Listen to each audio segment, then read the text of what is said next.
yang macet. Gini aja. Enggak, jelas, sama jelas, dulu. jelas, jelas, jelas. Saya ambil Jelas aja dulu. ini nih. Makam Yesus di kediaman Lah. keturunan. Macet-macet Ini. gak dengar gak jelas. Ya udah nanti. Nah, macet nggak ada tanda merah.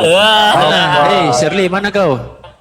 Shirley, mana kau? Aku bacain ya biar tuh Yesus menikahi seorang wanita di Jepang berusia 20 tahun bernama Miyuko. Nah, ini Yesus nih.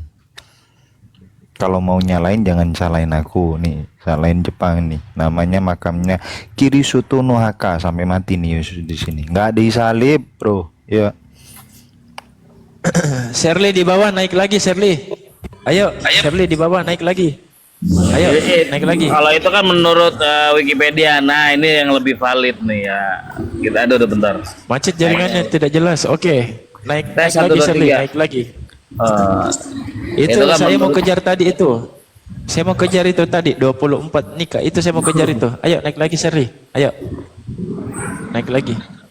Oxford. Oxford nih, mau dibantah Oxford. Nah. Coba host gedein. Nah, dari Oxford ya, menyelidiki klaim bahwa Yesus menikah dan memiliki anak. Ini dari Oxford ya. Nah, Oxford ya. Nah, di sini dikatakan bahwa Yesus itu menikah dan mempunyai anak. Membantah itu.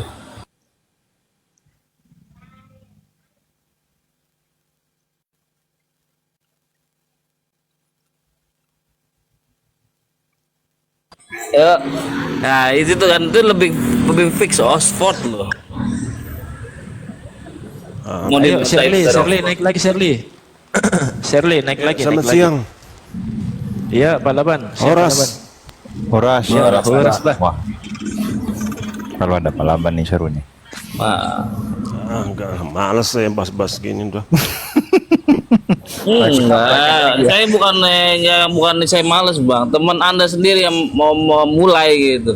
Lah kami kan punya data semua, bukan data dari kami, enggak, tapi dari kekristenan sendiri. Itu dari Oxford University mengatakan bahwa Yesus itu menikah.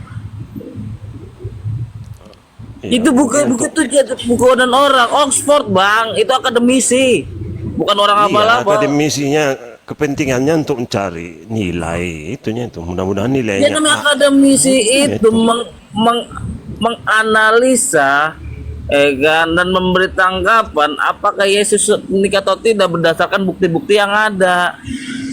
Bukan asal jeplak baik kayak kalian gitu. Kalian kan asal jeplak baik.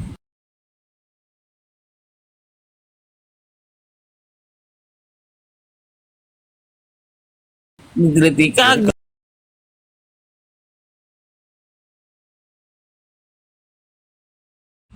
kamu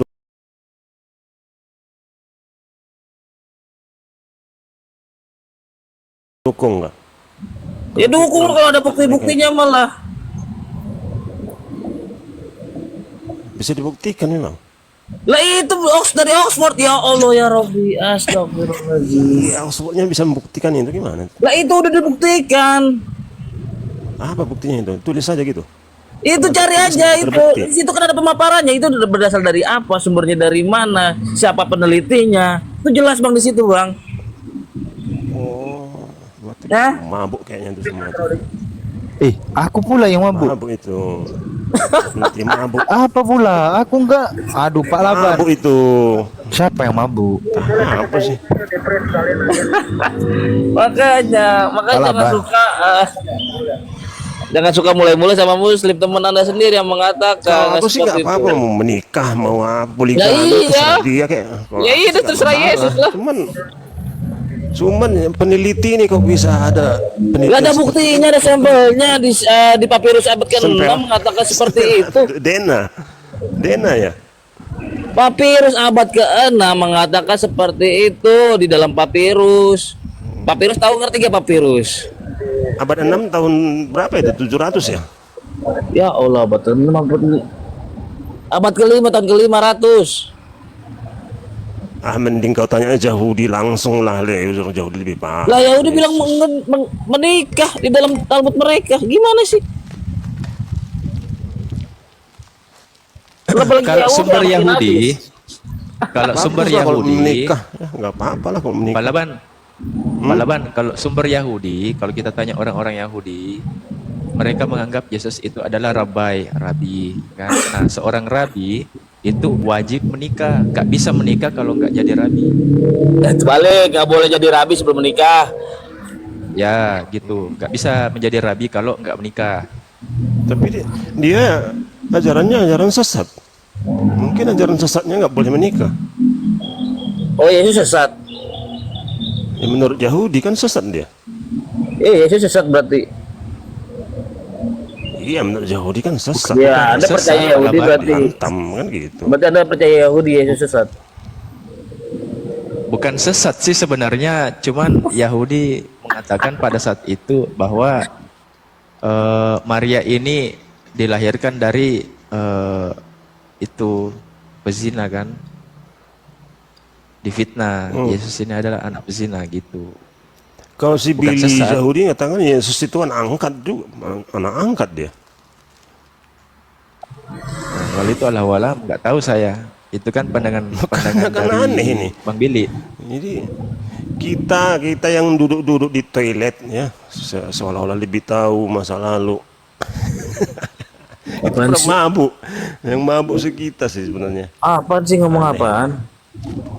Kita sebenarnya mabuk ini. Mabok apaan? Anda yang mabok kali ini. Tentang apa nggak ada gunanya.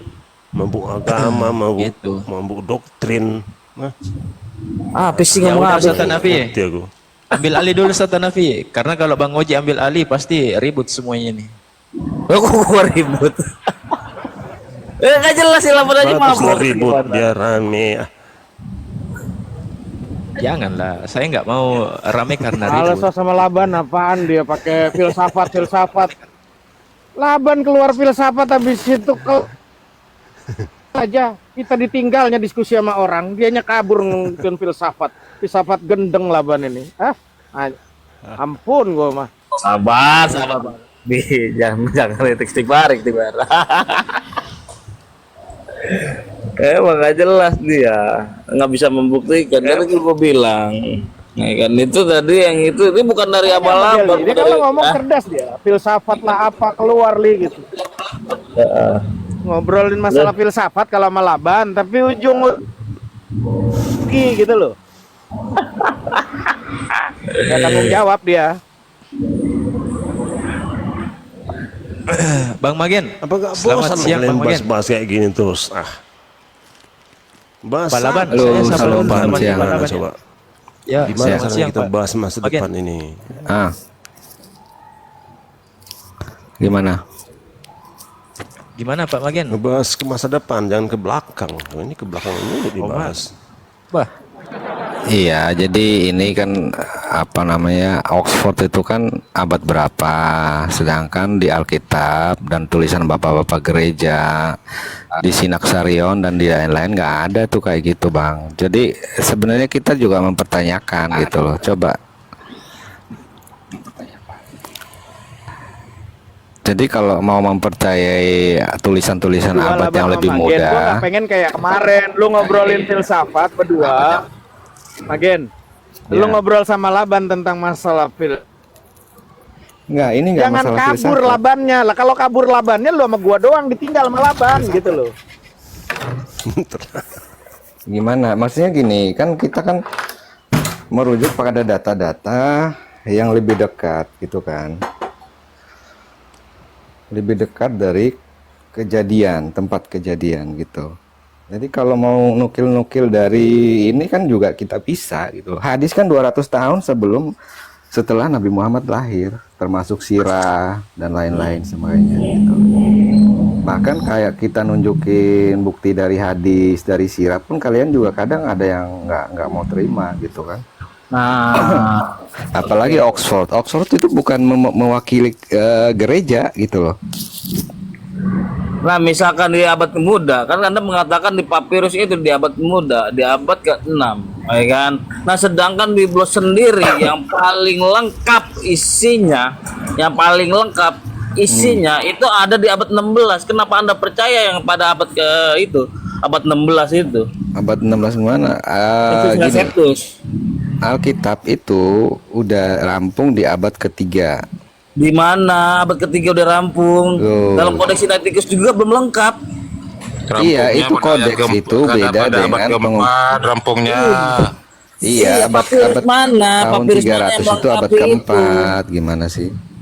Hah? Papirus yang mana yang melengkapi itu? Contohnya di Yohanes 8 1 sampai 11 itu nggak ada tuh papirus dari mana? Iya, Misalkan lengkap. kan papirus kan bukan satu doang. Iya, yang mana coba sebutin? Sinaiticus. AP berapa? Kodenya berapa? P berapa? Kayak gini lah coba, gimana diskusi kayak gini? Iya kan makanya kalau Bang Oji duduk ngomong di itu toilet, kayak orang bicara ngajak doa data. itu. Lah emang kayak bahasa gua kayak gini mau diapain? Itu sama harus dirubah. Makanya Pak Laban ini cara ngomongnya Oji ini memang seperti ini. Bukan. Gayanya. Kita cuma duduk di toilet bicara data masa lalu. Ya kalau ingin serius, mari kita buat tim analisis. Gitu. Jadi saya angkat tangan ya. Saya angkat tangan. Jadi kalau mau baku hantam silakan baku hantam. Saya angkat tangan. Jadi Oxford ini dia untuk melengkapi ya Lukas 2 ayat 34 gini. Sesungguhnya anak ini ditentukan untuk menjatuhkan atau membangkitkan banyak orang di Israel dan untuk menjadi suatu tanda yang menimbulkan perbantahan. Nah, Oxford itu tujuannya untuk ini. Gimana caranya supaya Yesus itu terus menjadi perbantahan, itu aja itu. Jadi dia dapat nilai A itu. Kalau saya menilai A itu tesisnya itu entah apa itu. Ustaz Alwan, Assalamualaikum warahmatullahi wabarakatuh. Ustaz Alwan. Waalaikumsalam. Warahmatullahi wabarakatuh. Assalamualaikum Ustaz Alwan. Ustaz Alwan dibesarkan dulu. Ini punya saya sinyalnya jelek Bang Insurasi. Lagi di Kuningan. Iya. Ada Di Kuningan saya sinyal jelek. sama aja, Ustaz. Biar gitu aja. Ada Sinyal, lupa sinyal. saya sapa. Ini ada TWOHAEN Tohan monitor brother. Tuhan. Aneh. Kok nggak sekalian jangan lama ya? Tuh Enggak, makanya. pakai W ya. Iya, Oh, jadi Tuhan. kalau- Tuhan. sebenarnya saya kalau mikirnya gini ya. Nah, Gak ada jawabannya, saya turunkan aja ya. Lanjut. Bang, lanjut. di Quran sendiri kan dibatasi 4 istri, sedangkan Nabi Muhammad memiliki 9 sampai 13 istri gitu. Jadi kalau mau dipikirkan secara logika gitu, artinya Nabi Muhammad ini udah melanggar peraturan Allah. Orang tahu aturan gimana sih? Iya kan, aturan kan 4 istri kan. Nih Maksimal kan sekalian 4 aja Bang istri. Oji tak gedein nih. Bang Oji silakan dijawab Bang Oji. Lanjut. Oke, bisa tak gitu. gedein. Jadi ini saya pikir ini salah satu biar nyari remis gitu loh Bang. Oh, nyari remis? Mencari kesalahan-kesalahan dari Bible itu sendiri gitu. Nyari remis gimana?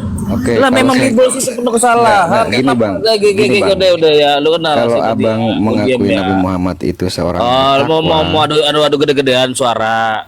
Oh enggak, saya enggak. Ya udah, dia. Makanya saya angkat Makanya tangan, saya dia. nggak mau melerai ya. Saya nggak mau melerai. Jadi kalau mau Iya, ribut makanya silakan. dia mau gede-gedean suara gitu. Iya.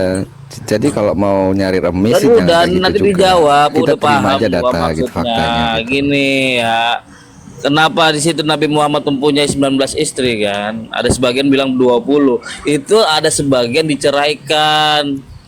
Ya itu pun mayoritas itu para janda. Karena kenapa? Karena butuh satu Kang kasih Oji. sayang, kebutuhan khusus. Oh silakan Ustaz. Bukan 19, bukan 20, Maksudnya Koreksi, banyak koreksi. dari itu atau gimana sih? Iya, izin menjawab sedikit ya, begini. Kalau yang ditanyakan tadi, apakah Nabi SAW itu menyelisihi Quran? Nah, ini satu pertanyaan yang bagus sebenarnya. Pertama, begini, Quran itu mengatur ya, sendiri loh. Quran itu membagi sendiri. Ada aturan untuk Nabi khusus, ada aturan untuk umatnya. Bahasa Quran itu Quran. Contoh nih, Nabi itu tidak bisa makan sedekah. Itu aturan khusus untuk Nabi. Jadi Nabi itu tidak bisa diberikan sedekah, dikasih sedekah. Itu pernah cucunya itu kan tidak sengaja makan kurma. kurma sedekah, kata Nabi, buang, itu ndak halal bagi kita, nggak halal gitu. Jadi kalau begitu berarti ada dua aturan. Iya, ada dua aturan. Aturan pertama ditetapkan takhusus untuk Nabi, aturan yang lain untuk umatnya. Karena Nabi itu, Nabi Muhammad itu, iya, Nabi Muhammad itu beda dengan beban yang diberikan kepada beliau itu beda. Yang banyak yang tidak bisa ditanggung oleh umatnya begitu. Misalnya contoh, yang beberapa yang diwajibkan dan itu sulit diikuti Nabi, misalnya sholat tarawih, ya kan, tahajud tiap malam itu kan berat itu, dan itu Nabi lakukan, sholat di tengah malam itu, sampai-sampai ada yang menganggap itu wajib kan, terus dibantah gitu. Jadi tidak menyelisihi bang, itu karena menyamakan Nabi dengan umatnya gitu, padahal Quran membedakan itu. Dan ini sudah sering dibahas tentang istri-istri Nabi Muhammad SAW itu, dikarenakan beliau itu banyak menikahi justru karena ada, misalnya ada satu wanita yang ditinggalkan suami gara-gara dia bertahan dengan iman Islam, dia nikah dengannya. In case banyak ya, banyak kejadian itu ada asbab-asbabnya. Kenapa? Bener. Boleh saya? Ya nggak apa-apa. Nggak masuk akalnya di mana? Anaknya dulu bahas. Jangan ini ya, sekarang ini ya, balita banyak sekali yang cuci darah. Ini tentang makanan ini loh. Ini laporan dari teman saya, dari wartawan RRI, di rumah sakit itu anak-anak balita banyak cuci darah gara-gara apa? Makanan tidak sehat. Itu seharusnya kalian kerjain, bukan kisah 2000 tahun yang lalu. Oh, ini yang dibahas apaan sih Laban? Lu lagi ngomong apa? Lu jawabnya apa Laban? Yang stres lu apa gua sih? Laban. Mundur sekalian. Kapan kita maju di Indonesia kayak gini? Ya, bentar saya tanggapi dulu ya. Boleh?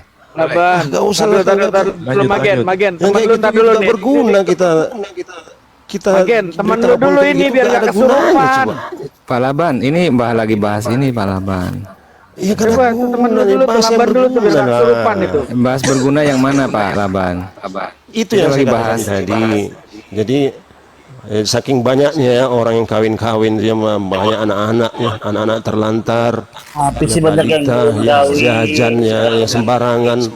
Pendeta lu juga banyak kawinnya Ya ini udah termasuk itu, kita benahi semua. Tambah kagak nyambung Ji, ini yang bikin gak nyambung Laban sama lu Ji nanti Ji. Gen, gimana nih Magen? Gue lagi bingung nih Magen. Makanya jago bahas makanan Mau lah. pendeta mau biksu. Ya gua aja kan tiap bulan atau tiap minggu makanan ke orang miskin. Gimana sih lu? Apa gua Ini sombong caranya. kagak? Halal haram. Sementara sekarang makanan sehat gak Gini sehat caranya. itu Apa sih makanan halal haram masalah di sih? depan mata.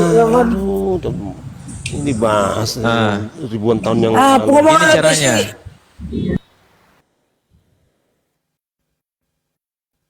Kan? Ini bagaimana nih? Pak Magen, langsung terima mikrofonnya Pak Magen. Ini saya sudah kirimkan permintaan mikrofon, diterima. Oh, kalau begini nggak ada yang bisa bicara berarti ya? Yes, betul. Nah, Ustaz Hanafi juga terima. Nah. Oh, Masya Allah. Susah kalau diskusi dibilang kita lagi ngejawab temennya. Kita lagi ngejawab temennya nanya gitu loh. Si Magen tiba-tiba yang satu kesurupan, anak kecil lagi dioperasi lah, lagi ini donor darah lah, yang nggak nyambung siapa? Jadi kita yang stres ini. Nah, kan? Begitu caranya. Lanjut. Astagfirullahaladzim, la haula wala quwata illa billah. Halo. Lanjut, Ustaz Alwan. Magen, lanjut tanggapin Magen. Iya. Lanjut, Magen. Iya.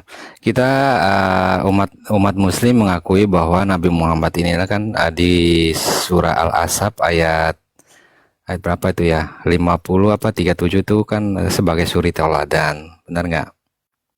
Nah, sebagai salah satu pemuka atau sebagai salah satu suri tauladan, seharusnya memberikan contoh gitu, Pak. Nah, tadi kan Ustadz Alwan kan bilang itu kan dipelihara dengan cara dinikahi gitu. Nah, pertanyaan saya gini, apakah harus dinikahi gitu?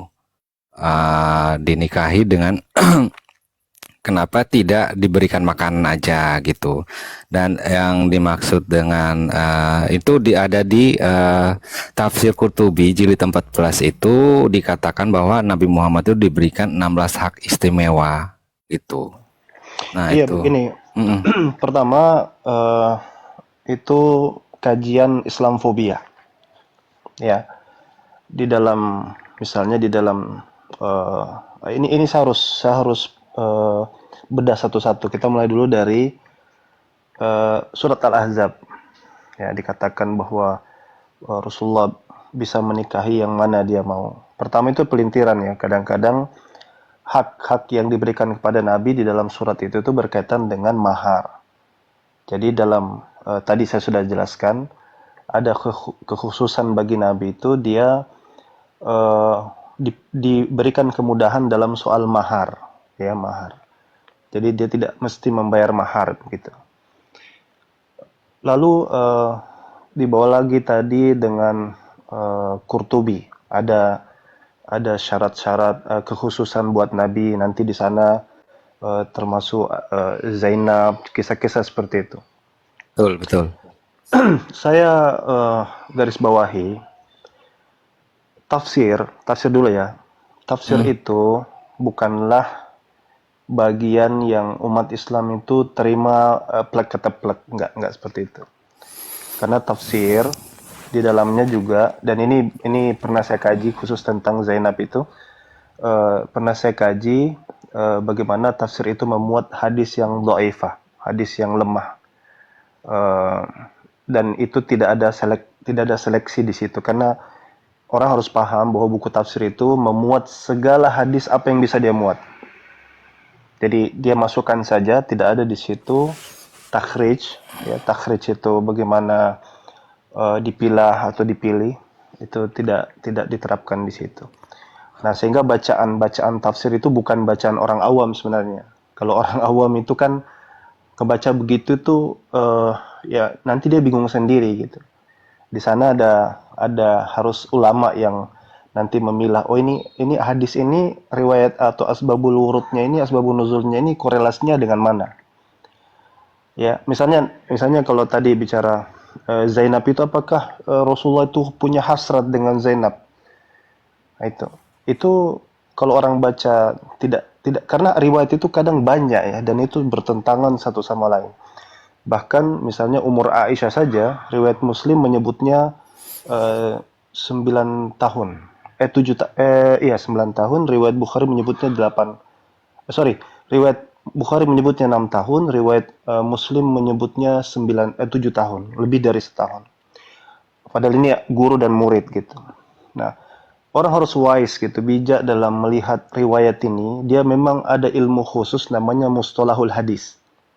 Artinya kalau mungkin kayak saya, Ustadz Hanafi atau yang lain-lain paham hadis, itu kita tidak gampang digiring soal ini ada hadis nih bunyinya kayak gini, terus oh berarti Nabi kayak gini, Nabi kayak gitu. Enggak seperti itu. Nabi Muhammad itu uswatun hasanah. Dalam Al-Quran dikatakan laqad kana fi Rasulillahi uswatun hasanah. Di situ pakai lam taukid, ada kodenya lagi bahwa dia itu diberikan uswah hasanah. Nah, sekarang kita masuk ke tadi masalah pernikahan. Apakah Nabi SAW itu menikah karena hawa nafsunya ataukah karena hajah? Hajah itu maksudnya kebutuhan. Misalnya apakah kita tahu kondisi di sana itu cara untuk memuliakan wanita itu dengan menikahi. Jangan bayangkan kayak wanita-wanita zaman sekarang pandai bersolek. Wanita-wanita Arab jahiliyah itu berada di titik nadir di mana mereka hidup saja syukur. Umar bin Khattab itu pernah menangis karena mengubur anaknya, perempuan yang masih hidup. Budak dinikahi itu di masa Nabi.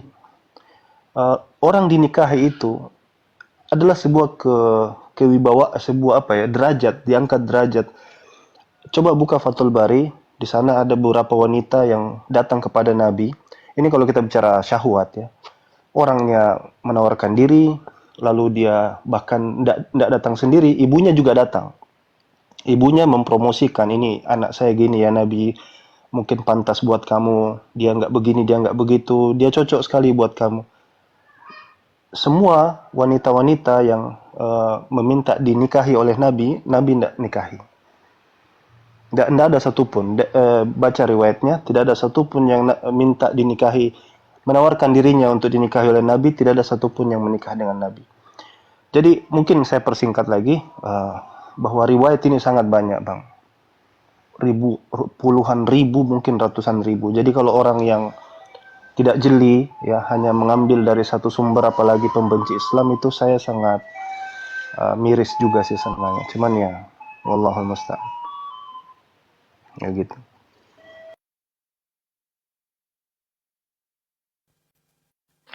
Magen. Iya, boleh saya tambahin? Lanjut. Silakan Ya. Bang, silakan. Ya silakan. Ustadz Awan itu saya kebetulan punya kitabnya yang tadi Bang Ustadz Awan referensikan tuh. Ya, Fathul Bari. Iya, Fathul Bari jilid berapa? Soalnya saya punya semua lengkap tuh.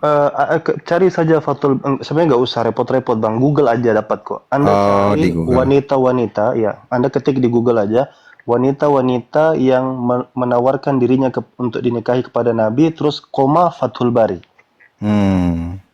Itu Simpel itu. soalnya kan gini, kalau kita cari di Google itu kan dia kan nggak secara rinci buku berapa, halaman berapa gitu Ustadz Awan gitu. Nah, Karena Fathul Bari itu adalah syarah daripada Sahih Bukhari. iya betul Sahih betul. Bukhari aja kita nggak hafal semua. harus 7.000 hadis ya. Harus kita inilah ya, Iya. apa namanya. Oke. Jadi gini, tadi kan pertanyaan saya gini, kenapa di Al-Quran itu memaksimalkan 4 ini kan sebenarnya hukum yang diturunkan oleh Tuhan itu kan kepada semua umat, dan sebenarnya kan Nabi Rasul itu kan sebagai panutan bagi kita gitu kan. Nah, masalahnya di Al-Quran ini pertanyaan sih. Pertanyaan di Quran itu kan maksimal 4 istri, Ustadz Alwan. Nah, sedangkan Nabi Muhammad itu bisa lebih dari itu. Nah, tadi kan udah dijelaskan sama Ustadz Alwan bahwa di Qurtubi itu ada kelebihan keistimewaan dari Nabi Muhammad itu tersendiri, dan udah diakui ya sama Ustadz Alwan sendiri. Nah, mengenai kasusnya Zainab ini kan saya baca di Qurtubi juga. Ternyata di situ posisinya itu Said belum ada, nggak ada di rumah. Dan semua umat Islam juga pasti mengakui itu. Di situ pada saat itu. Nah, itu riwayatnya yang tidak berdasar. Jadi di dalam tafsir Al-Qurtubi itu ada riwayat, misalnya Rasulullah melihat Zainab dalam kondisi itu, terus dia tertarik. Itu iya itu betul. riwayatnya itu lemah banget. Dalam takhrij hadis itu riwayatnya lemah banget, itu tidak ada. Jadi bisa dikatakan begini, dalam melihat hadis, kita umat Islam itu adanya takhrij hadis. Anggaplah kalau di Kristen ada namanya apokrifa.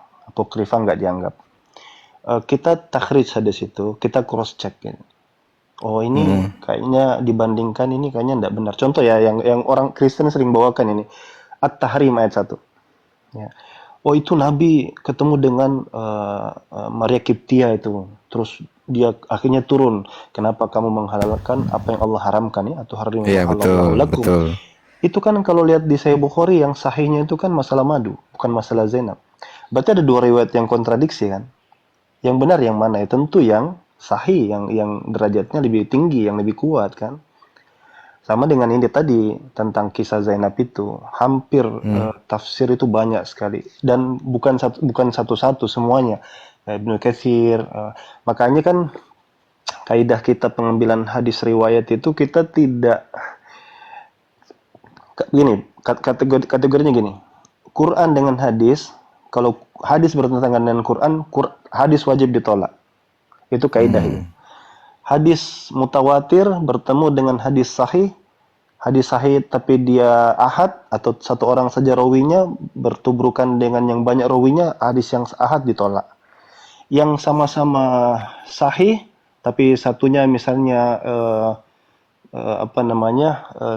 sahihnya lebih di atas, itu ada syawahid, ada penguatnya, itu lebih diterima, yang ini ditolak. Kalau dia bertentangan, itu kaidah yang dibuat. Nah, cerita Zainab itu Rasulullah lihat dia terus dia tertarik, itu hadisnya lemah banget, ditolak gitu. Assalamualaikum. Waalaikumsalam. Waalaikumsalam Bang Jibril. Ini izin motong Ustadz boleh? Saya sepertinya tahu nih apa yang mau dia Bengkokan angkat nih. juga boleh. Bang Magen, bisa dikasih tahu nggak itu tafsir Qurtubinya di jilid berapa, halaman berapa? Jilid Di 14, jilid 14, 14. halaman 472, 400? 72 472, oke. ya, sampai 494. Mantap. Saya udah buka nih kebetulan nih. Mantap. 470 nih di sini jawabannya ada 475. Jadi Oh ya, coba dari 72-nya. mantap. Jadi di sini, Bang, nih saya udah ini yang merah saya iniin di sini pendapat yang menyebutkan bahwa Nabi Shallallahu, ini dibaca aja nih di bawahnya nih, Bang. Pendapat yang menyebutkan bahwa Nabi Shallallahu Alaihi Wasallam memiliki sedikit ketertarikan terhadap Zainab binti Jazi, padahal pada saat itu Zainab masih berstatus sebagai istri dari Zaid dan beliau berharap Zaid akan menceraikan Zainab agar beliau dapat menikah dengannya, adalah pendapat yang sangat rendah dan hina, tidak dapat diterima bahkan sedikit.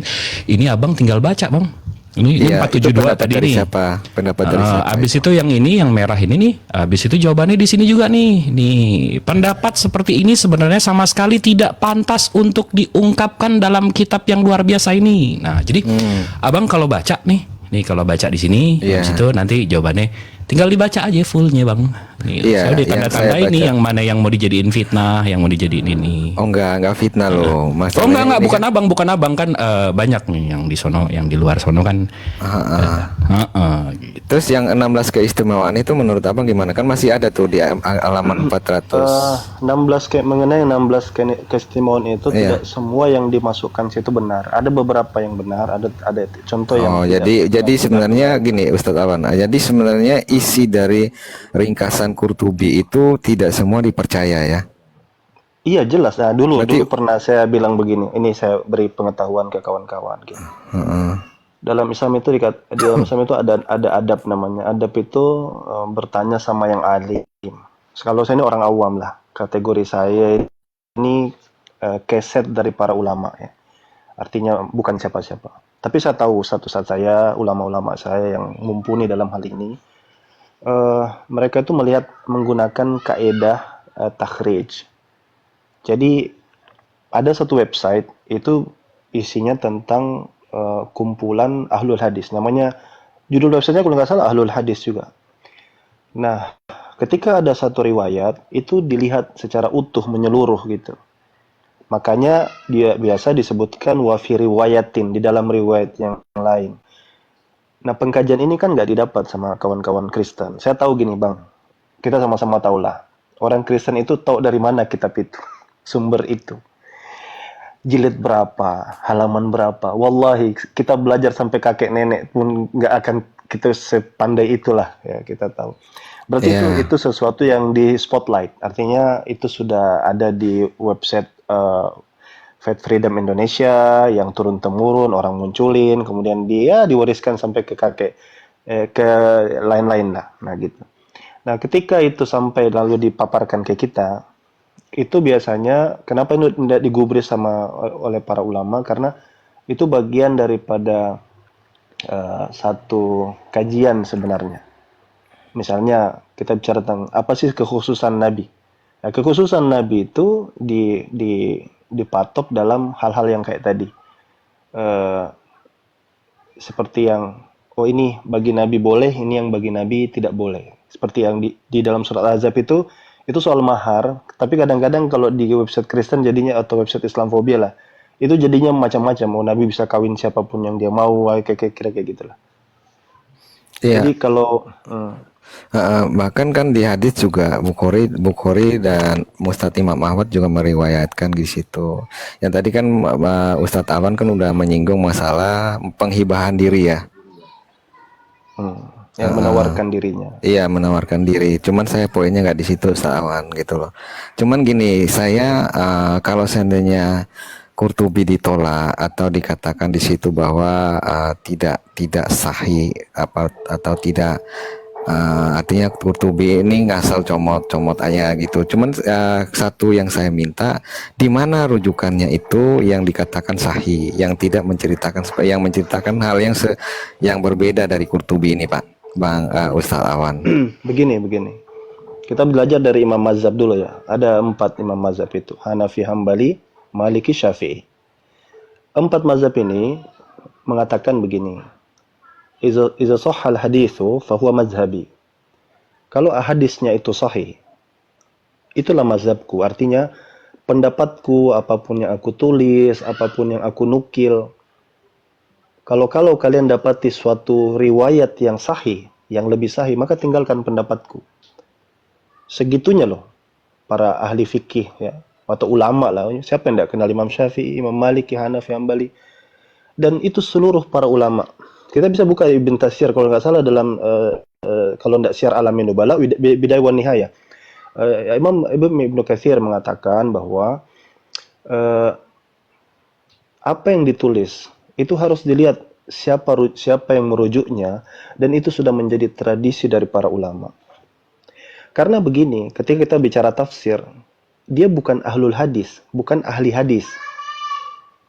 Dia ahlinya tafsir, dia ahlinya baca ayat Quran, lalu dia cari yang korelasi-korelasi yang bisa dimasukkan ke dalam situ. Dan apakah dia punya kapasitas untuk memilah ini yang kuat, ini yang tidak kuat, itu tidak masuk di bagiannya. Makanya kalau Bapak lihat tadi buku terjemahan, itu kan ada catatan kaki. Iya kan? Iya, di bawahnya. Itu orang lain yang lakukan. Yang lakukan itu ahli hadis biasanya. Dia berikan catatan. Jadi karya orang dibantu apa sih namanya itu? Ini saya buat karya nih, tapi saya nggak ahli di bidang ini. Oke, saya tambahin dah gitu. Makanya ada namanya syarah atau bisa takhrij. Biasanya gitu. Nah, yang tulis di bawah itu orang lain itu. Atau ditahkik, istilahnya ditahkik. Dan itu kadang-kadang satu buku, misalnya satu buku tebalnya kecil, habis itu ditahkik sama orang lain, agak tebal, ditahkik lagi sama orang lain, lebih tebal lagi gitu. Karena ya itu, ilmu bertemu dengan ilmu, kayak gitu. Seperti itu, Bang. Makanya kalau ibaratnya, ya. Izin nambahin Ustaz? Boleh, mangga. Mantap. Jadi tadi kan pertanyaannya Bang Bangken kan gimana kalau bukan menolak, kita nggak menolak Qurtubi. Jadi contoh nih Bang ya, nih. Jadi ini ayat Al-Qurannya, ya kan? Habis itu kan dinarasikan di sini. Ini penjelasannya, Ini kan ini satu riwayat nih, satu penjelasannya ada. Di sini kan ditulis nih Bang. Menurut saya bagian akhir inilah yang juga diriwayatkan oleh Muslim dalam kitab sahihnya, dan bagian akhir ini pula lah yang dikelompokkan dalam hadis yang sahih. Nah, jadi yang ini penjelasan pertamanya soal ayat itu sahih. Nah, habis itu yang penjelasan kedua ketiganya itu ini tadi yang Abang bilang. Jadi kalau Abang pertanyaannya, jadi kalau saya baca tafsir Al-Qurtubi, habis itu yang mana yang bisa diterima, yang awal Bang, yang di sini. Ini yang pasti lebih kuat. Lihat halaman depannya itu pasti ada yang tahqiq itu. Coba lihat bagian halaman depan. Nah, itu kan ada yang ta'liq. Ta'liq itu dikaitkan. Berarti ada ini tafsir Al-Qurtubi, tapi di yang takhrij ada namanya Mahmud Hamid Usman, yang ta'liq Muhammad Ibrahim Halil. Jadi kita nganggap itu gini, tafsir itu anggap sebuah karya ilmiah. Karya ilmiah ada plus minusnya kan, sesuai kemampuan dia. Maka ada yang nambahin, ada yang bantu ngejelasin, ada yang buat ta'liknya. Oh, dia kurang ayat nih, ayatnya kayak enggak dijelasin ayat dari mana. Oh, ada yang sumbernya kurang jelas. Ada yang dia ngutip tapi salah ngutip. It's okay. Itu namanya karya orang gitu. Tafsir itu ada ribuan di muka bumi ini. Kayak Gus Baha juga ada tafsir juga. Iya, tafsir ini dia merujuk dari mana sih sebenarnya, Ustaz Awan? Tafsir itu tergantung orangnya. Misalnya dari hadis ya? Tidak juga, kadang dari sejarah, kadang dari macam-macam lah, pendapat dia pribadi, banyak. Iya, soalnya kan di situ kan ada periwayahnya juga kan, ada apa namanya? Dia kadang-kadang ngambil dari hadis, tapi kan namanya orang buat karya kan dia begini, tidak kayak di zaman kita sekarang ada internet kan, kita pilih ambil aja yang itu kan berdasarkan apa yang dia tahu. Apa yang dia tahu di catatan dia pernah nemu itu dia masukin. Makanya kan beda itu, buka tafsir Ibn Katsir, buka dengan Qurtubi lain. Ini lain, pendekatannya beda-beda. Ya Sesuai di dengan ini kemampuan di tafsir Al-Azhar juga mengatakan hal yang sama, Ustaz. Tafsir Al-Azhar itu tafsir kontemporer, punyanya siapa? Punyanya Buya Hamka. Heeh. Punya Buya Hamka. Bukan. Ada lagi satunya tuh. Ya, saya sambut dulu guru-guru saya sini. Assalamualaikum Bang Ardiansah. Assalamualaikum Ustaz Tahta. Waalaikumsalam warahmatullahi wabarakatuh. Saya minggir daya udah Ustaz saya juga ini. Udah ada nama. Itu. Lanjut. Assalamualaikum semuanya, Ustadzku. Lanjut. Waalaikumsalam warahmatullahi wabarakatuh. Nah, mungkin menarik ini gue tentang sejarah nih, ya kan? Itu Biblos yang lengkap itu terutama dari Textus Receptus itu dapatnya dari mana? Soalnya gue udah cari-cari itu tidak dapat itu. Textus Receptus itu ngambil dari mana? Dari mana kok bisa lengkap seperti itu? Papirus yang mana? Kalau bisa menunjukkan tentang papirus yang mana? Contohnya seperti yang gue bilang tadi ya. Di Yohanes 8 1 sampai 11 itu Textus Receptus papirusnya dari mana gitu. Dapatnya dari mana? Pasti kan namanya kodek itu adalah salinan-salinan buku atau salinan yang telah dibukukan dari beberapa papirus. Jadi kurang lebih itu ditaklik sama ditahrij dari mana gitu ya. Ya, contohnya seperti itu. Supaya menjadi lengkap itu kan dapat ke-16 abad termuda. Sedangkan di Codex Sinaiticus Vatikanus dan Alexandrianus itu nggak ada. Nah, itu dapatnya dari mana? Textus Receptus kok bisa lengkap? Itu papirusnya dari mana itu? Iya, Bisa jadi nggak? kodeks itu bukan dari Alexandrianus, apa namanya, dari beberapa kodeks aja, tapi kan kodeks kan banyak juga gitu. Makanya gue tanyakan Codex Textus Receptus itu bisa lengkap itu dapat salinannya dari mana aja papirusnya pasti disebutkan kok di dalam namanya sejarah ini dapatnya dari mana. Contohnya seperti Vatikanus kan itu ada beberapa salinan mungkin dari P54, P57, P58. Nah itu dari mana Codex Textus Receptus itu papirusnya dari mana? Kok bisa melengkapi seperti itu? Apa dia memang sengaja ditulis atau memang dari papirus Oh, enggak, di abad semua ada kedua? rujukannya. Cuman Nah iya makanya papirusnya makanya kan papirus tadi berapa rujukannya? saya bilang kan tadi kan bukan kodeks itu bukan dari Sinaiticus aja atau tekstus apa namanya yang lain-lainnya gitu loh. Tapi masih banyak lagi. Gitu. Iya, yang gua tanyakan Bang ini Oji, Codex saya Textus jawab Receptus aja, itu Bang. salinannya dapatnya dari mana? Bang Oji saya jawab Bang Oji. Ya silakan Ustaz. Gini. Kalau kita bicara naskah Bible, itu kan ada dua versi ya, ada majority, ada namanya Alexandria.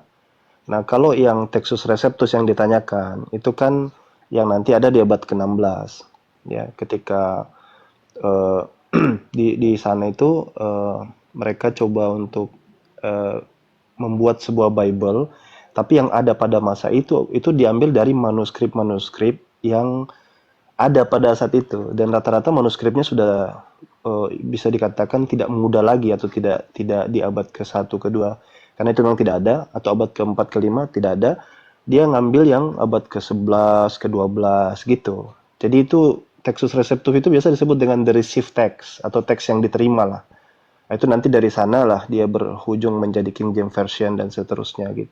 Tapi kalau ditanya asal muasal manuskripnya dari mana, dia ambil dari manuskrip-manuskrip yang udah nggak tua lagi, tapi manuskrip masih muda gitu. Gitu Bang Haji. Tanya yang jangan dipaksa, kasihan juga. Kalau gitu saya tahu masalahnya itu. Tapi tunggu bentar Bang Oji. Tapi soal paksa memaksa Ustadz. Ini soal maksa memaksa. Ini sampai ke Kurtubi nyari kesalahan tuh nggak maksa Ustadz. Loh, enggak kan Biarin gini lah. kan kita kan Biarin lah. katanya kan Nabi Muhammad itu kan suri tauladan. Itu yang saya ini. Oh iya, Kalau betul, bukan betul, suri betul. tauladan artinya kalian juga harus mengikuti suri tauladan gitu kan. Gini Bang Magen, Rasulullah itu terlihat jelek dari orang yang membencinya. Ya, soalnya gini Ustaz, kenapa? Izin bentar. Soalnya gini Ustaz.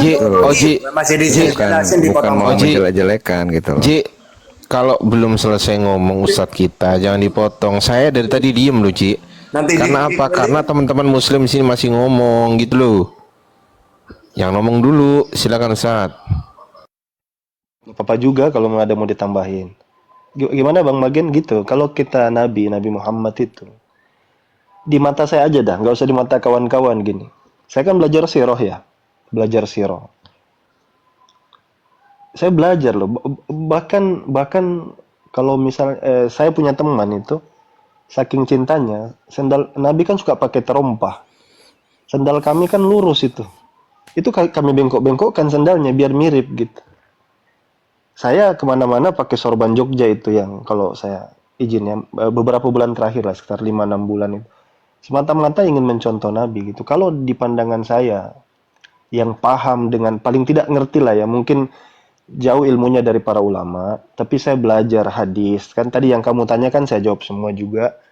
Saya cinta Nabi saya gitu. Dan saya yakin Rasulullah itu akhlaknya baik. Tidak seperti yang distereotipkan gitu. Karena mustahil di dunia ini itu ada orang baik bagi seluruh manusia. Di mata manusia tuh nggak ada itu. Orang kalau memang mau benci ya, itu pasti dia akan nemu aja yang dia bisa pakai benci gitu. Itu. Kalau ditanya tentang uswa atau suri tauladan gitu. Gitu Bang, silakan. Kawan-kawan yang lain silakan dilanjut juga. Saya mute dulu. Saya izin namanya boleh nggak? Betul, silakan. Nah, saya izin dulu nih. Izin dulu ya, teman-teman. Oke. Magen mempersoalkan masalah itu. Padahal Magen Akhlak bos, akhlak. ya sabar ya. Ya, ini lagi Sabar bahas ya. akhlak kan. Iya sabar ya. Tenang dulu. Tenang. Magen mempermasalahkan persoalan itu, gitu kan. Kok ternyata Magen nggak nyadar bahwasanya dasar-dasar yang kamu imani itu ternyata bukan firman Tuhan gitu loh. Itu kan juga Iya. berisi soal akhlak juga. Gini. Saya jangan dipotong. Mau Saya kan dari Tuhan- tadi Tuhan diem. itu benar 100%, Jangan dipotong tapi- dulu. Sabar. tapi kelakuan Sabar atau dulu. apa dari Sabar dari dulu. panutan kita itu nggak benar. Sabar dulu. Kalau saya ngomong kenapa kau potong? Sabar dulu. Saya belum selesai ngomong. Sabar ya. Satu, ayo silakan Bang Ardi. Sabar dulu, jangan dipotong dulu gitu loh. Oke. Jadi Magen ini sedang menyerang keislaman soal akhlak dan itu ya konsentrasinya. Tetapi dia nggak Surat nyadar 33 gitu loh. itu Sabar dulu. Udah 3321 coba baca. Sabar dulu Magen. Tenang dulu gitu loh. Kita akan bongkar-bongkar berangkas gitu loh. Kita akan tunjukkan bahwasanya Bibelmu itu juga karangan-karangan manusia gitu loh. Bukan firman Gak Tuhan. masalah. Iya makanya kalau memang itu nggak menjadi masalah bagimu, berarti imanmu itu juga iman karangan. Karena Bibelmu itu Bibel karangan, bukan firman Tuhan. Artinya iman yang kau sedang jalani sekarang ini adalah iman karangan seseorang. Silakan. Gitu loh. Sabar dulu. Kenapa sih kalau saya ngomong itu terus kok diganggu-ganggu itu kenapa coba? Gitu loh Magen. Ya. Kalau kita bahas akhlak juga, Yesusmu di Bibelmu itu juga tidak membawa damai tapi membawa pedang gitu loh. Memisahkan antara sabar dulu, tenang dulu. Ini akhlak Yesus loh ini. Ini akhlak Yesus bagus loh ini. Ini akhlak Yesus yang bagus. Akhlak Yesus adalah bukan membawa damai tapi membawa pedang. Itu perlu kamu contoh gitu loh, karena kamu tahu bahwasanya kamu sendiri sekarang sebenarnya sadar bahwasanya Bibel yang sedang kamu pegang sekarang ini ternyata semua adalah karangan plus dongeng gitu loh. Ingat ya, karangan. Sabar, tenang dulu. Didengarkan. gitu. Kok udah panas sih telinganya? Sabar dulu. Saya memang sengaja ngomong lama gitu loh. Saya sengaja ngomong lama. Ya sabar dulu. Sabar, belum selesai. Woi. Tenang dulu, Mak. Tenang dulu, Magen. Sabar ya. Teman. Sabar dulu ya. Tokan aja. Tenang dulu, sabar. Ya. Bikin ribut. Ya sabar dulu ya, sabar dulu. Sabar dulu. Tadi lompat-lompat. Tadi udah bahas Textus Receptus. Kok larinya kemana-mana? Kau nggak dari nyadar, kau sedang mempermasalahkan. Dari awal saya Kau sedang mempermasalahkan gini loh. Suri tahu. Semut di ujung sana kelihatan, tapi gajah di pelupuk matamu nggak kelihatan. Nah, ini kacau. Jangan di mute host. Iya, saya yang nge-mute. Santun kok. Saya yang nge-mute, makanya diem. Kalau kamu nggak mau santun, saya mute. Nah, diem dulu. Saya belum selesai ngomong gitu loh. Boleh ngomong nggak? Sabar, nggak boleh. Saya belum selesai. Nggak boleh. Nah, ya diem. Ngomong. Ya udah diem. Pinter. Kapan bisa ngomong? Ya diem. Kapan Oke. bisa ngomong Ardi? Nanti Jam kapan? nanti. Berapa menit? Nanti 5 menit, 5 menit. Oke, berarti Oke, 5 menit, diem. 16 ya. Diem dulu. Udah panas gitu loh. Padahal kita sedang membahas tentang critical text ini, maunya ke akhlak Nabi Muhammad yang ada di tafsir tadi. Kau nggak nyadar gitu loh, tafsir itu bukan wahyu Tuhan. Bukan wahyu, tetapi sanad keilmuannya ada. Transmisinya ada. Sedangkan kitabmu nggak jelas lo, kitabmu itu kitab yang kau pegang ini lo sekarang ini lo karangan siapa coba ini? Lukas, ternyata yang nulis bukan Lukas. Wah kacau. Iya, kalau Lukas dapat dari orang yang benar. Kalau Lukas dapat dari orang gila gimana? Ayo. Nah, contoh Yohanes itu juga. Yohanes mimpi di Pulau Patmos, mimpi dijadikan kitab suci. Aduh kacau ini, Magen. Kacau kau ini. Imanmu itu berdiri di atas apa ya? Kebotolan yang hakiki gitu loh. Gak usah kau bahas-bahas akhlak Nabi Muhammad. Kitabmu aja nggak jelas gitu kok. Ya, panas telinganya. Sabar ya, Magen ya. Tenang dulu ya. Oke, silakan Ustaz Tata, ditambahin Ustaz. 5 menit. Diam dulu, Magen. Ya, nanti Bang Ardi bahas kitab mereka ya. Saya akan memberi kesempatan. Akhlak yang mana dalam Al-Quran? Ya, yang mau dibahas. Itu saja dulu ya. Karena tidak ada. Saya nanti dengan Ustadz Alwan akan membahas tentang fitnah-fitnah itu. Nah, nanti masalah kitabnya Magen, biar Ardi nanti, Bang Ardi nanti yang bertanya nanti. Nah, saya ingin tahu mana yang harus saya jelaskan dalam Al-Quran tentang akhlak. Silakan. Silakan Ustadz Alwan, belum selesai waktunya, ada yang mau tambahin Ustadz Alwan atau Ustadz pengembangan? Silakan. Boleh bicara. Boleh lah, ngapain nggak boleh? Oh, enggak, tadi kan si Magen itu mengatakan tentang ada manuskrip yang bawa mengatakan Yesus itu menikah itu ada di abad ke-6, bahkan lebih muda. Nah, makanya gue mau mempertanyakan tentang Textus Receptus yang lengkap itu. Makanya Ustadz Alwan mengatakan itu ada di abad 11 yang lebih muda dari apa yang dikatakan di abad ke-6 yang mengatakan Yesus menikah. Nah, makanya itu dari mana Yesus dapat menikah Injil Maria abad ketiga, Bang Haji.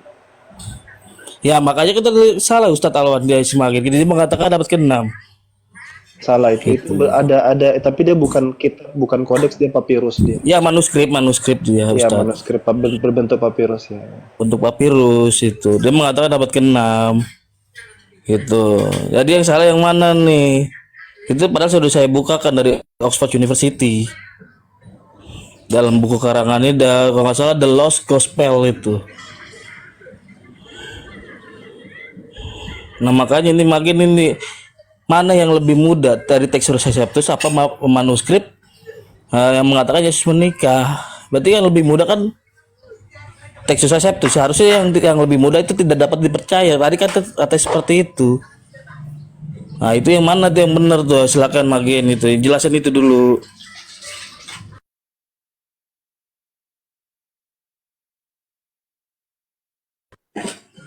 Ya, jangan pura-pura ribet, buka aja. Lanjut, Bang Magen. Ada timernya, nggak boleh nyela.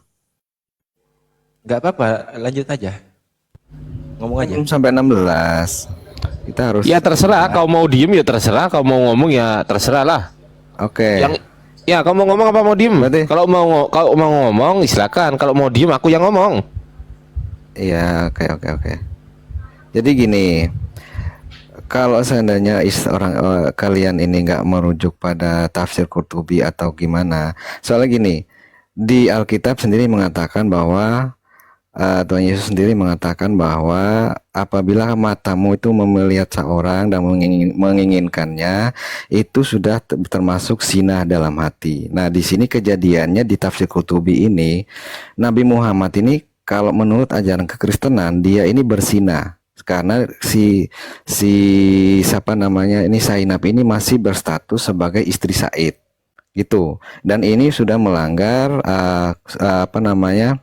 10 hukum perintah, 10 perintah Tuhan yang di kitab Keluaran itu.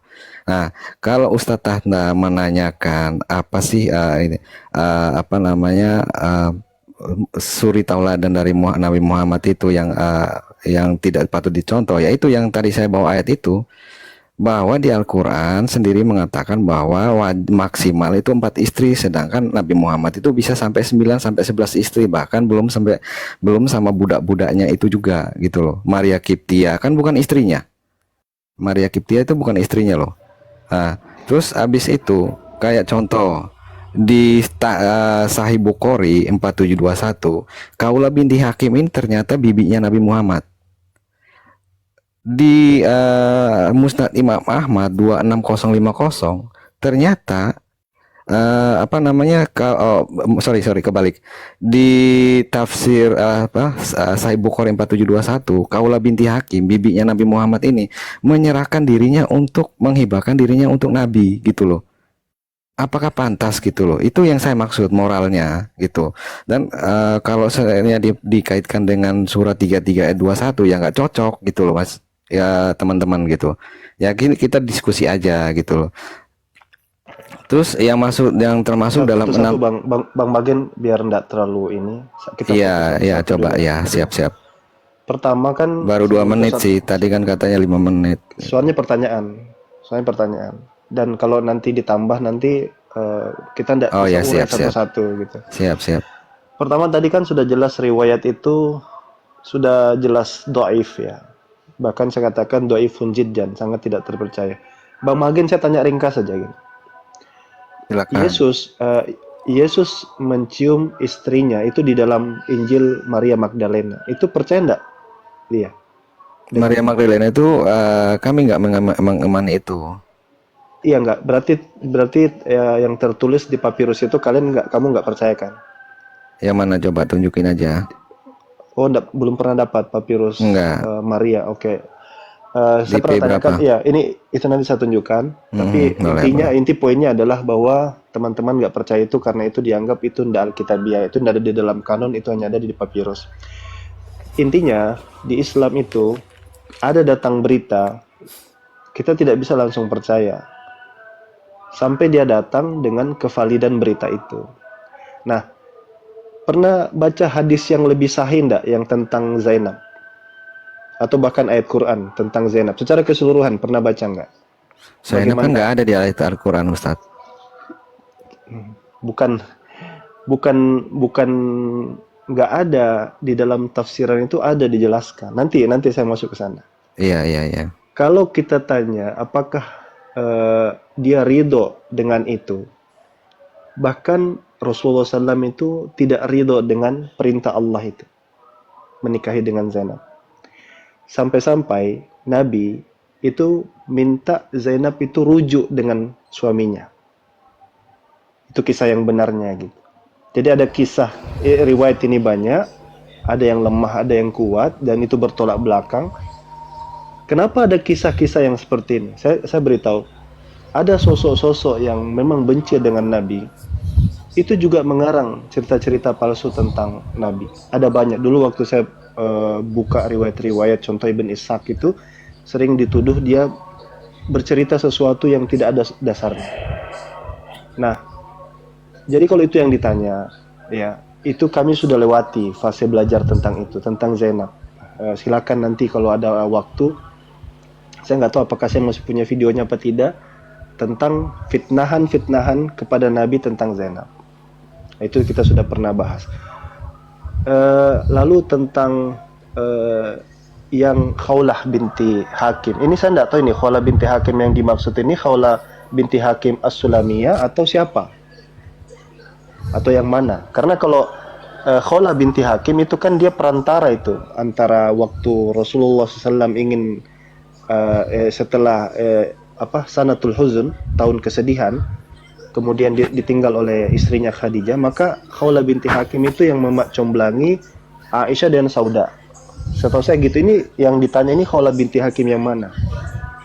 Karena nama itu banyak loh. Kalau di dalam itu nama-nama mirip itu banyak.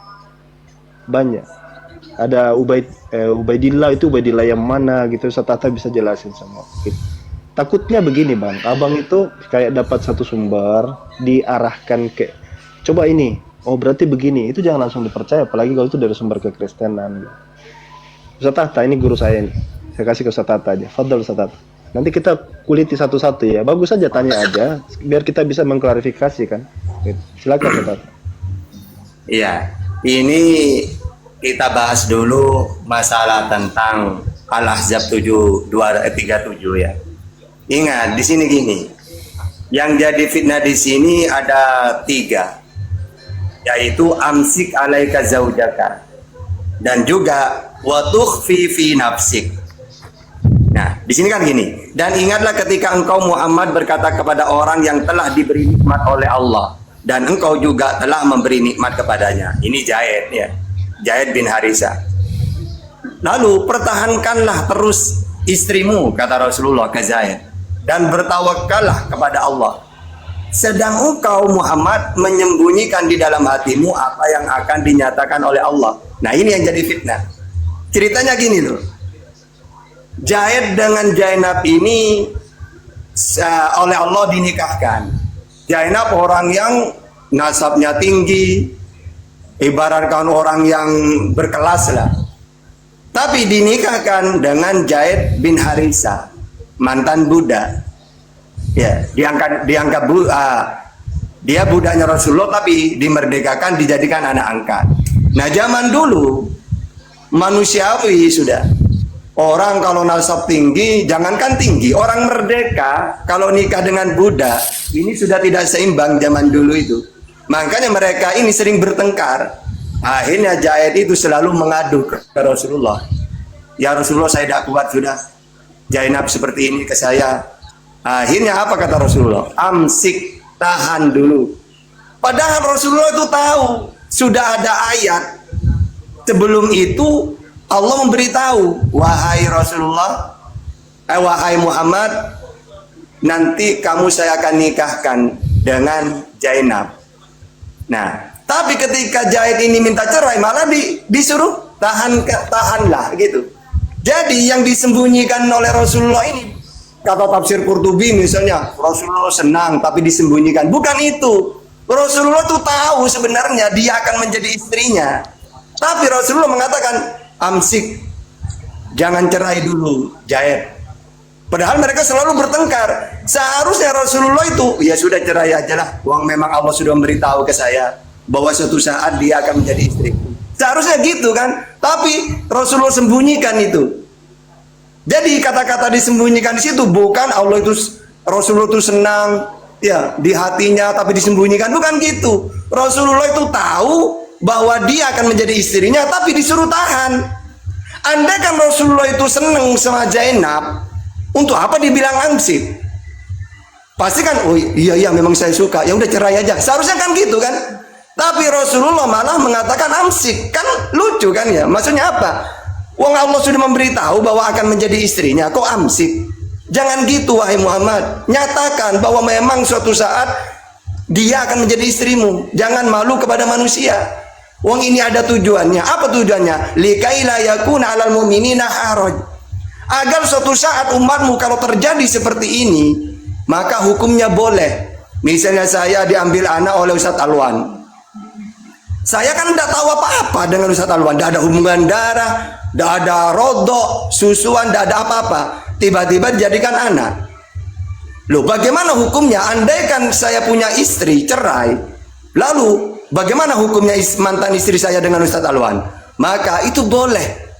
Yang nggak boleh itu karena kalau anak kandung. Jadi tujuan ayat di situ membahas tentang bagaimana statusnya andaikan terjadi, ya, mantan menantu anak angkat dengan misalnya mantan istri saya dengan Ustadz Alwan, bagaimana andaikan terjadi? Maka dalam Islam boleh, karena saya dengan Ustadz Alwan tidak ada hubungan apa-apa, cuma sebatas anak angkat, gitu loh. Jadi coba baca Ibnu Katsirnya. Ibnu Hatim mengatakan yang disimpan oleh Rasulullah itu apa? Bukan masalah perasaan ke Zainab, tapi yang disimpan itu adalah, ini Ustadz Alwan ya, ini di Ibnu Katsir. Ibnu Hatim mengatakan Rasulullah itu sudah tahu bahwa suatu saat Zainab ini akan menjadi istrinya. Tapi ketika Zaid mau menceraikan, malah mengatakan amsik. Gitu loh. Tahanlah. Ya, nah kayak gitu itu. Di dalam tafsir itu ya. Jadi yang benar bukan seperti yang ini, secara dalil pun secara teksnya Quran nyambung kalau dengan Ibnu Katsir. Tapi kalau di Qurtubi malah mengatakan, oh Nabi Muhammad itu menyimpan perasaan. Bukan gitu, yang disimpan itu dalil yang Allah berikan kepada Rasulullah bahwa suatu saat Zainab akan menjadi istrimu, karena inilah sunnahku, menjadi hukum nantinya, likaila yakun alal mu'minina haraj, gitu ya, gitu pengertian ayat itu. Silakan. Saya ini kan rampingkan Ustaz Tata, karena mungkin secara background banyak orang Kristen nggak paham. Intinya pernikahan dengan Zainab itu, ya, itu adalah sebuah ketentuan, sebuah takdir yang harus dijalani oleh Rasulullah. Di mana Rasulullah itu takut juga, karena budaya pada masa itu anak angkat itu sama dengan anak kandung. Allah mengatakan anak angkat tidak sama dengan anak kandung. Pernikahanmu dengan Zainab ini akan menjadi pelajaran bagi umatmu kelak, bahwa tidak akan pernah sama, anak angkat itu tidak akan pernah menjadi anak kandung. Dan tidak bisa dihukumi sama gitu. Bahkan memberikan nama kita kepada anak angkat kita itu juga tidak boleh. Jadi Quran itu turun, ya, karena Quran itu turun, dia sedikit demi sedikit tartib dia menegaskan hukuman satu persatu, diturunkan supaya orang jadi pelajaran secara hukum. Makanya sampai sekarang itu anak angkat itu ya tetap anak angkat gitu. Ini kan tentang anak angkat. Lalu masalah di situ, Zaid dan Zainab itu sudah memang di ujung tanduk pernikahannya. Di ujung tanduk. Zaid itu tadi kata Ustaz Tata, dia karena dia dari golongan bawah, dia budak dulunya, dipergauli dengan baik oleh Nabi. Lalu Nabi saking sayangnya diangkat jadi anak angkatnya. Tapi mau qadar Allah cerai, dan itu sudah ketentuan Allah. Ketika dia cerai mau gimana lagi? Ya, jadi ini harus kajinya itu secara komprehensif kawan-kawan, biar tidak ada syak wa syangka ya. Wah itu Nabi kamu gini, lihat orang tiba-tiba tertarik, lihat Zainab langsung kepingin. Itu riwayat-riwayat yang dhaifah, yang tidak berdasar itu. Itu pentingnya belajar hadis biar paham ini apokrifa, ini bukan gitu loh. Mudah-mudahan bisa paham ya, insyaallah ya.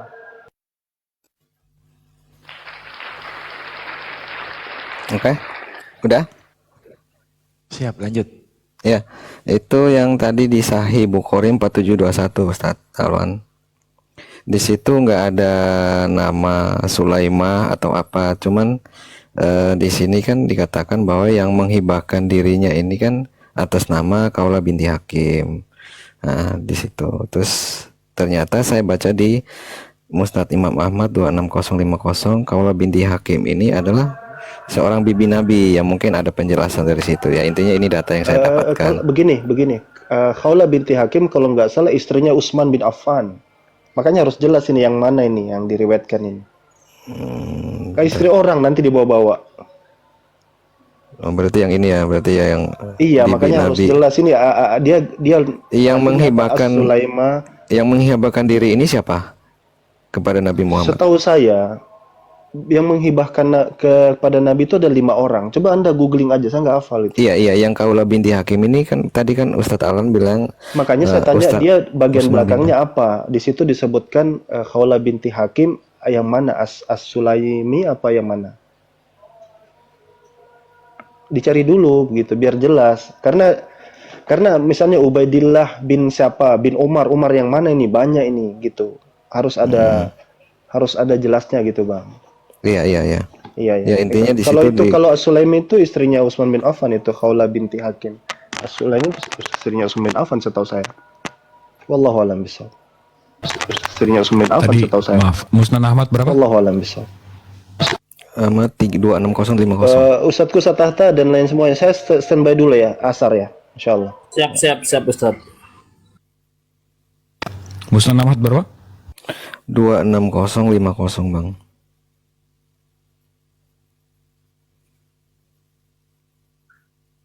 Oke. Nanti sebelum Bang Jibril sambil nyari, itu yang jawab dulu Bang, itu tekstur reseptus itu dapat dari mana Bang? Terutama di dalam Yohanes 8. Udah saya jawab. Saya bilang tadi masih ada lagi. Cuman gini, masalah iman itu kan mau Tuhan itu benar 100% atau kitab suci itu benar 100%. Tapi kalau seandainya seorang suri tauladan aja menurut saya nggak bisa menjadi panutan, ya saya nggak bakal ikutin gitu loh Bang. Lebih nggak bisa diikutin kitab yang nggak ada sanadnya nggak sih? Oh enggak, itu maksudnya itu masing-masing pendirian. Karena sama aja, karena kalau sanad nggak ada, benang merahnya nggak ada, itu kan sama aja kayak Harry Potter. Oke. Betul. Nggak memang jelas, benar. nggak jelas. Jadi Kitab gini, itu dasarnya itu nggak jelas dari mana. Nggak ada Penulisnya siapa, ini nggak jelas gitu loh, karena nggak berhubungan langsung dengan si pelaku gitu loh. Iya betul. Cuman kan di sini kan kita lagi bahas moral. Tuhan Iya, itu, tapi kalau Tuhan kita yang mau benar itu pasti ngajarin moral yang baik. Benar nggak sih? Setuju nggak? Nah, dasar moral abang dari mana? Ya kan dikatakan juga kita juga bisa mengikuti dari hukumnya Nuh. Nah, dari mana itu? Dasar moral abang dari mana? Ya Tadi orang nggak ngerti. abang Orang nggak ada ngerti mengutip, Tuhan. abang ada tadi mengutip perkataan Yesus. Apa yang tadi abang bilang? Yang mana? Oh itu maksudnya kan tadi gini. Tadi kan dikatakan bahwa kitab itu udah dipalsukan atau gimana. Nggak, yang gitu. abang bilang tadi, abang mengutip Yesus. Kalau melirik aja nggak boleh. Ya, apa? melihat orang perempuan dan menginginkannya dalam hati itu sudah termasuk berzina. Itu di mana tuh tertulisnya? Ada bentar ya saya cek dulu. Saya nggak hafal soalnya. Iya. Melihat perempuan. Di mana tuh? Ya makanya kalau tidak berdasarkan suatu kitab, bagaimana kita mempercaya dan nggak menganggap itu sebagai suatu moral gitu kan?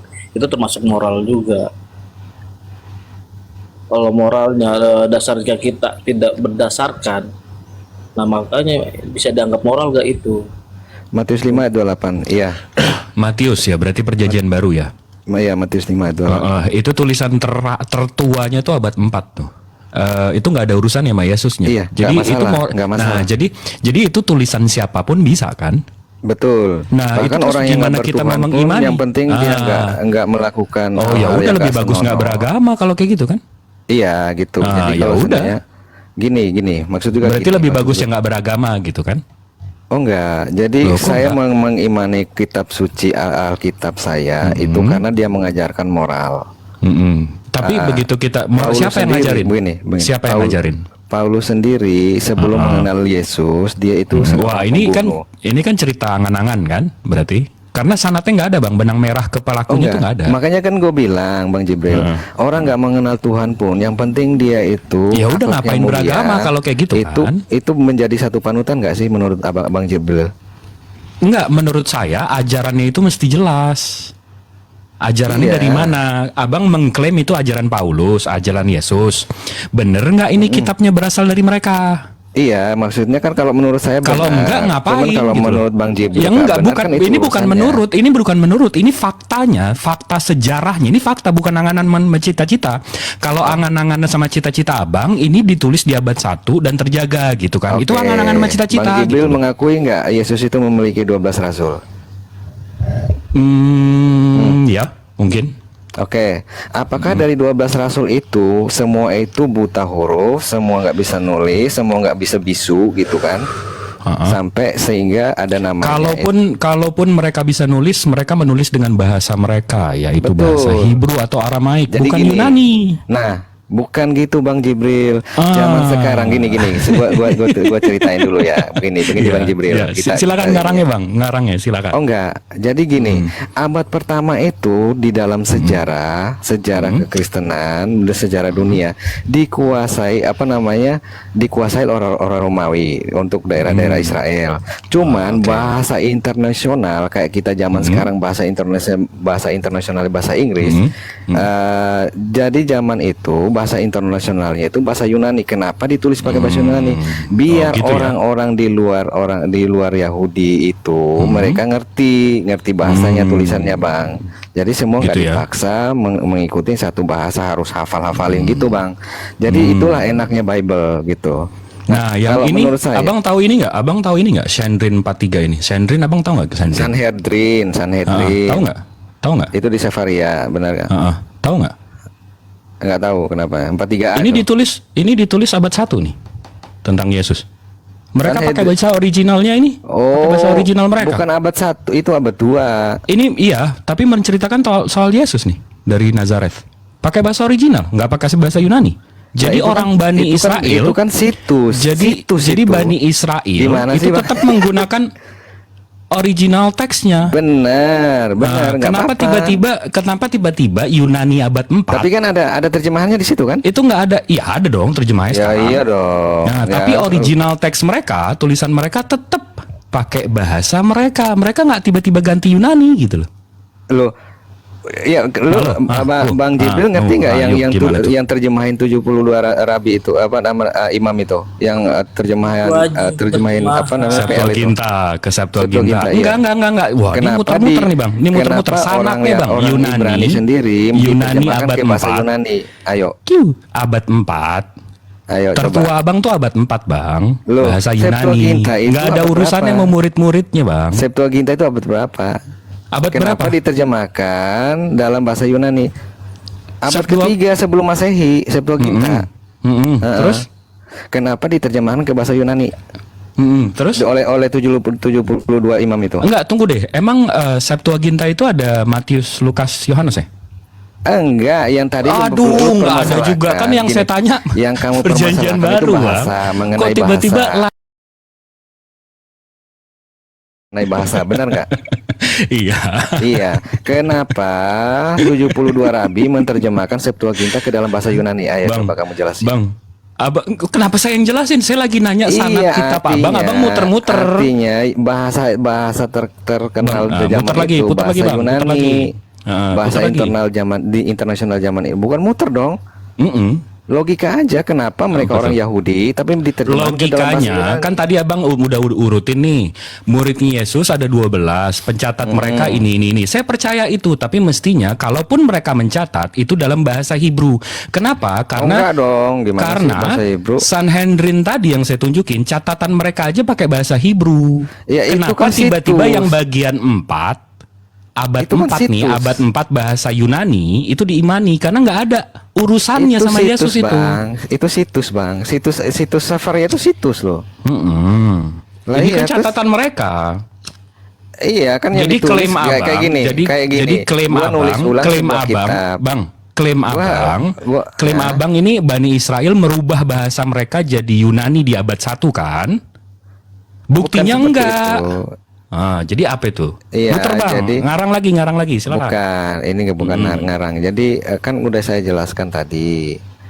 Orang menulis, kenapa mereka murid-murid itu menulis dalam bahasa Yunani biar orang di luar Israel itu mengerti itu loh bahasa internasional. Itu di mana tuh dalil itu? Itu di mana tuh dalil? Ya logika aja sih. Loh, enggak berarti ngarang ya, cita-cita mangan-angan berarti tadi ya. Oke, sekarang gini, Septuaginta Enggak, ya itu saya masih nanya nih Kenapa Bang, gitu? sanadnya nih. Iya, kenapa Septuaginta sanad Biblos diterjemahkan ke Abang. bahasa Yunani? Ayo coba kamu jawab. Bang, Biblos Abang. Agar supaya mereka ngerti. Enggak, gitu itu loh, perjanjian Bang. lama. Enggak, saya enggak Iya. ngurusin perjanjian lama. Perjanjian Nggak baru masalah. nih yang Abang pegang sekarang Loh, enggak ada perjanjian- urusannya sama Yesus abad 1. Udah, Nggak nggak ada usah benang gini, merahnya udah gitu. gini aja, Coba gini silakan, aja. Bang. Gini aja, kita kan tadi kan lagi bahas masalah moral, suri tauladan gitu. Abang kan abang kan mendasarkan moral abang dari kitab suci abang. Kitab suci abang itu abang klaim dari Yesus, dari Paulus, Saya membukti, saya mau pengen tahu nih, bener nggak kitab suci abang berdalil dari Yesus gitu loh. Paulus, Yesus atau Gimana kita mau mirroring? Karena nggak ada. Gimana kita mau mirroring? Kitab abang aja nggak jelas dasarnya dari mana gitu loh. Karena nggak ada gitu Iya, loh. karena nggak ada, betul. Karena Jadi nggak ada ajaran dasar yang kitab benar abang tuh nggak itu, ada. Menurut saya ya, ajaran yang benar itu mengajarkan bukan bunuh orang, bukan ngambil anak orang gitu kan, gitu. Dan tadi kan saya belum tanggapi Ustadz Tata. Tadi di situ dikatakan Ustadz Tata mengatakan Ini abang bahwa jadi itu- ngeles ya? Berarti ngeles ya? Ini kitab abang nggak ada dasar, Enggak, nggak ada kita dalilnya, nggak udah. bahas itu, kita nggak bahas Jadi itu. udah nggak usah dibahas, nggak? Karena nggak ada Kita nggak gitu bahas ya? itu gitu loh. Ya udah, berarti Masalah gini. udah nggak ada gitu ya? Oke, tadi kan Ustadz Tata ngomong Ini gini, loncat-loncat itu nih, abang nih Loh, jadi ini aja kodok belum apa selesai, orang nih? gimana sih lo? Iya, ini kitab berarti udah ya, udah. Iya. Berarti Ya udah, kitab udah. abang nih nggak ada dasarnya, nggak apa-apa ya? Nggak apa-apa, yang penting Oh, ya udah. Berarti penting ngarang-ngarang orang aja yang sama saya kayak Harry imani Potter itu gitu ya? mengajarkan akhlak mulia Oh, imani gitu. saja. Ya kalau imani Oh, saja iya itu dong. kita tinggal ngomongin angan-angan sama cita-cita, Bang. Tinggi-tinggian Iya, siapa gitu. sekarang logika aja. Iya. Apakah Kok logika ajaran aja seperti- dari tadi? Ini abang ngomong nggak ada dalilnya dari tadi, Bang. Kita ngadu Nggak main cita-cita dalil? aja. Cita-cita saya paling bersih, saya paling ini, angan-angan saya begini, begitu. Iya, apakah gitu membunuh aja. itu boleh? Apakah membunuh itu boleh? Yang dihalalkan boleh. Boleh. Artinya mau halal kayak mau nggak halal kayak Yang membunuh itu dihalalkan boleh. Kalau saya dijajah, saya harus ngelawan. Enggak dijajah kayak Iya, kayak kan tadi nanya boleh ngebunuh kan secara general. Saya Iya, jawabnya juga secara semua. general, boleh. Iya, general. Artinya boleh ya, membunuh Iya boleh ya. kalau saya jadi jajah, lawan. Kalau ada maling mau bunuh saya di rumah saya, lawan. Saya nggak tampar kanan Kalau kasih seandainya ini nggak kiri, dijajah? tapi sebenarnya kejadiannya paling banyak membunuhnya siapa sekarang agamanya? Kalau seandainya nggak dijajah, loh kita kan Enggak kan dong. lihat panutannya. Kamu kan panutanmu kan nabimu Muhammad. Saya kan panutan saya ya udah anggap aja lah Paulus. Ya, ini gitu jadi kan. ya, Paulus tadi kitab abang nggak ada urusannya sama Paulus lah. Iya, saya mengimani itu, tapi Iya kan nggak abang ada lagi urusannya. nyari-nyari Faktanya tuh celahnya. di atas kertas bang, biblos abang tuh nggak ada urusannya sama Paulus. Betul. Nah, ya udah terus. Yesus sendiri nggak mengajarkan untuk Oke, ngembat Bang anak Jibril, mantu gitu bang. Di dalam Lukas 22:36 Ini itu kita mau lawan angan-angan sama cita-cita aja. Loh, enggak, Jadi itu susah. abang itu Tinggi-tinggian sengaja membelokkan. angan-angan sama cita-cita. Abang itu sengaja membelokkan. Kalau kita nggak boleh bunuh orang, apalagi bunuh Tuhan. Kalau abang kan boleh bunuh Tuhan, malah ini membersihkan abang nggak dosa. paham apa yang ditulis Makanya di Perjanjian kitabnya nggak Lama. jelas, jadi narasinya gitu nggak jelas. Kejadian Oke, Bang, 3 ayat disambung 15 deh, jelas disambung gitu. Bang Bang Muji Mugen, sama Bang Bang Mugen, itu di Lukas 22:36 buat beli pedang buat apaan, Bang? Iya, buktinya kan orang gini. Iya, di Lukas fakta di 22 lapangan, nomor 36. orang Kristen itu beribadah itu dibubarin. Kemarin juga udah ada kejadiannya gitu. Itu namanya pedang. Jadi yang mengikuti dia itu pasti dimusuhi gitu. Nah, sekarang itu ibaratnya. kamu kalau pakai Islam, di mana Islam boleh membunuh? Wong dalam Islam justru membunuh itu dosa besar. Loh, Ada atau 29 itu gimana Pak Tata? Gimana? Atau Apa? 29. Itu kan harbi itu. Itu tahun ke-9 memerangi kafir harbi yaitu Romawi. Romawi itu masuk ke harbi di situ karena Di situ- sering menindas Di situ dikatakan orang. pada hari kemudian loh. Artinya sampai Iya. akhir. Nah, coba sekarang baca dalil gini ya. Kafir itu ada 4. Jadi semua di dalam Al-Quran itu kafir harbi. Sedangkan kafir mu'ahad, musta'man, mu'ahad. Maka dalilnya adalah kalau kamu mendolimi kafir musta'man, kamu tidak akan mencium bau surga. Nah, jadi kafir selain harbi dilindungi. Jangankan dibunuh, mendolimi saja tidak akan masuk surga. Jadi kalau kamu pakai dalil itu, dalil yang jelas kafir apa gitu loh, mau dibahas ini. Kalau dalam Al-Quran semuanya itu harbi itu. Nah, andaikan Al-Quran itu membunuh semua kafir, ya tidak akan ada di Indonesia ini, karena itu perintah wajib dari Allah. Tapi di Indonesia kenapa banyak kafir-kafir? Karena memang kata Rasulullah, kalau selain harbi, lindungi mereka, jangan mendolimi. Barang siapa yang mendolimi kafir selain harbi, maka tidak akan mencium bau surga. Nah gitu. Oke, apa lagi? Oke, tadi kan Pak Nggak Ustadz ngerti bahasa bilang- Indonesia orang ini dari tadi nih.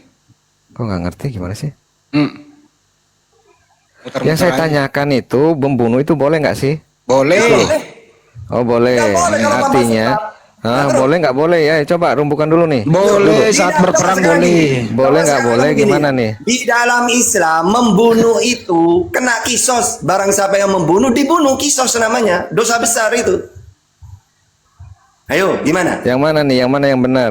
Andi Selebes atau Pak Ustadz Tahtai? Boleh membunuh saat perang. Tuh. Boleh. Iya, kalau harbi Oke. boleh. Kafir Oke. harbi itu apa? Orang yang Kafir menghina harbi Nabi itu. Muhammad itu dibunuh boleh nggak? Oh, Yang lu di keluar, depan gue cabut-cabut. yang Urat keluar leher dari lu. Islam itu boleh dibunuh nggak? Di depan gue orang kayak gitu gue cabut-cabut urat lehernya. Boleh, artinya Boleh. boleh ya. Yang Maka keluar berani dari nggak lu? Islam Mau boleh dibunuh praktekin? nggak? Yang Aduh, keluar Ustaz, dari kamu Islam mau boleh praktekin? dibunuh nggak? Ayo ketemu gua, mau praktekin?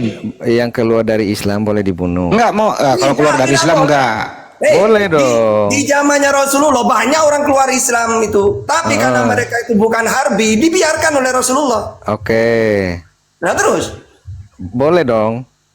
Ya tidak boleh. Ini anak ini. Kalau harbi Dia udah. boleh. Harbi orang murtad yang dibunuh oleh Rasulullah itu mereka pergi ke orang kafir memerangi Rasulullah. Itu yang boleh dibunuh. Mana datanya Pak Ustadz? mana sih Yang datanya? orang itu di mana Loh, gitu? gimana sih? Coba kamu baca Ini, dalilnya. di Kafir Musnad selain harbi. Imam Gimana sih? Malik 1219 dikat. Dan Magan, gini loh Magan. Siapa yang mengganti Kalau ada agamanya? perintah, nah ini tidak mau dijelasin ini. Sekarang gini, andaikan ada perintah membunuh orang kafir secara umum, ya tidak mungkin ada orang kafir di Indonesia. Tapi orang Indonesia memakai hadis dan Quran. Barang siapa yang mendolimi kafir dhimmi mustakman, tidak mencium bau surga, dilindungi mereka. Ini perintah Rasulullah. Loh, kenapa tak kok ada ayat-ayat perang, Betul, Pak. bunuhlah? Karena itu harbi dalam Al-Quran itu. Ayo, gimana? Ini gua lawan nih orang ini. Enggak layak. Dia kayak cuman Betul Pak Ustadz. Ya, lu cuma kerjanya Enggak. nanya ya. Bang Hendy, dia udah Udah gua menggadai, jawab kok. dia Iya. udah menggadai agamanya hanya Gedein untuk dong. hanya Nggak untuk ada. menghujat gitu loh. Dia nggak perlu enggak. Bible-nya nggak ada urusan ini itu Lu nggak kerja apa-apa. lu bertanya doang, giliran saya lagi bertanya. Giliran saya yang bertanya, lu dari tadi bertanya Ya, tapi orang kan lu udah nggak gue jawab menghormati. juga tadi. Iya. Sekarang apa kontribusi Bible, ajaran Bible itu dalam memperjuangkan kemerdekaan? Kontribusi Bible, silakan. Lu kalau nggak jawab gua kick. Apa Kita lagi bahas apa ini? kontribusi Bible dalam memperjuangkan dan mengisi kemerdekaan? Jawab. Ini kamu bahas apa? Ya sama aja itu, topiknya sama. Kita lagi bahas Satu, 3321. 2, 3, Akhlak 4. suri teladan. Nggak mau ditanya dia. Iya. Nggak mau ditanya dia. Jawab dong. Apa kontribusi sesuai dengan apa yang Bible? saya tanya gitu. Apa kontribusi Bible memperjuangkan kemerdekaan dan mengisi kemerdekaan? Jawablah. Di mute dong gitu. Ya jawab, tapi kalau lu nggak jawab gua mute. Kayak gini. Adiansa turun giliran Apa kontribusi Bible dalam memperjuangkan kemerdekaan dan mengisi kemerdekaan? Dijawab. hubungannya sih apa